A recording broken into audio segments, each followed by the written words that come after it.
Hello chess friends, and welcome to another video on the ABC Chess Analysis channel. Today I will show a game between the young rising star Grandmaster Jordan van Foreest and the world champion Magnus Carlsen.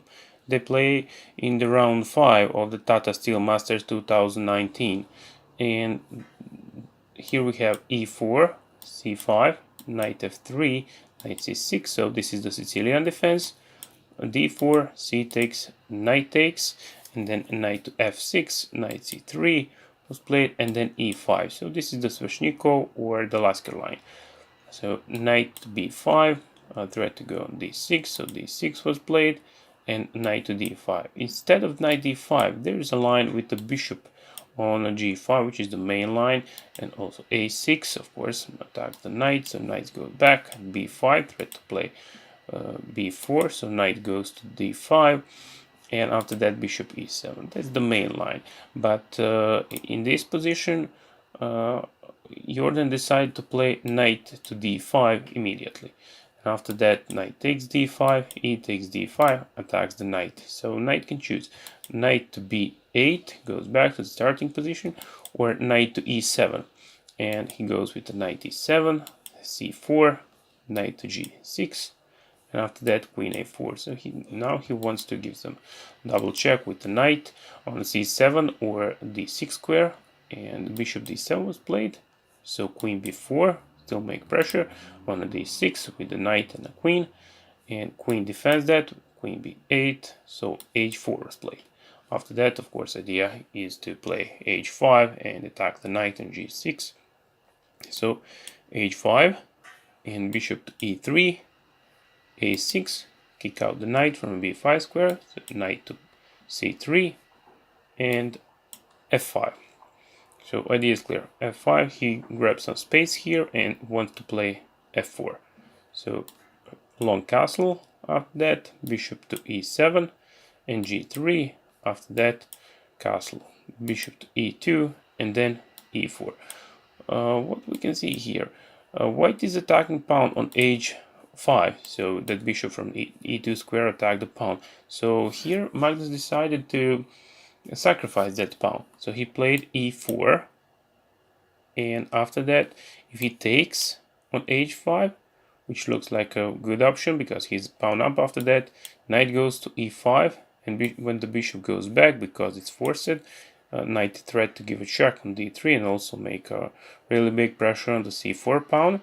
So after that move, black will probably continue with something like bishop to f6, with the idea to get the bishop on the better place and prepare for some attack, like a rook to c8, put the rook on a semi-open file, and prepare for a b5 move, which makes a lot of pressure on the c4 pawn.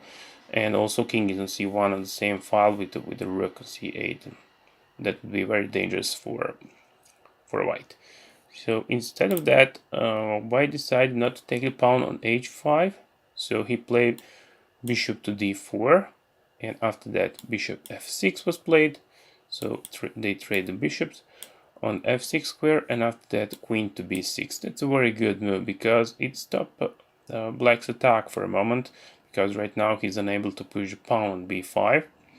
So knight e5 was played, and king b1, move the king on a safe place, and bishop to a8. Of course, idea for that bishop is clear. He wants to transpose the bishop on the other side, so like here on the g6, and after that he's on the same diagonal with the king, so he can continue after that with the f4 and e3 to open the diagonal for that bishop.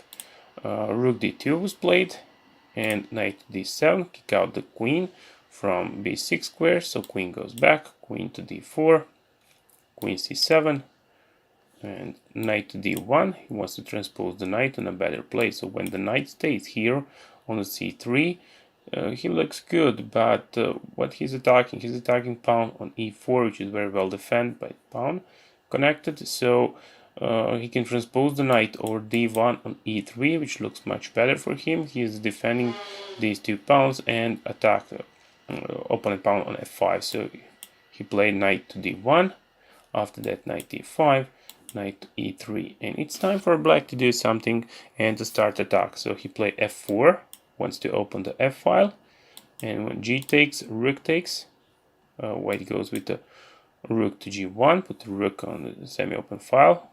So bishop to g6 was played, and okay, now this bishop looks very dangerous. So maybe right now he threats some attack using that diagonal. So white goes with the king to a1, and after that include the other rook in the game, rook a f8, and now it's a really big pressure on f1 pawn, which is hanging right now. And the only chance for white to defend is to play inactive move, to move the knight back, knight to d1, but that wasn't happening in the game. Here white played c4 move. He wants to create a pass pawn here on the d file. That's the reason why he pushed the pawn on c5 and attacked the pawn on d6. But Carlsen just ignored that. He took the pawn on the f2, and after that queen c3 was played. Queen takes c5, queen takes c5, and d takes c5.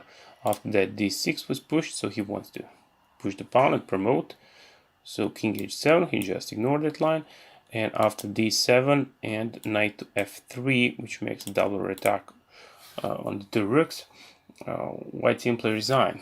He could try something like d8 to promote the queen, but after that king takes, rook takes, and knight takes on g1, or he can take also on e2, which make double attack, knight still attack on g1, and the rook attack on the e3. So that was the hopeless position for white, and after the move knight to f3, he resigned. Thank you for watching, I hope you enjoyed, and see you in the next video. Bye bye.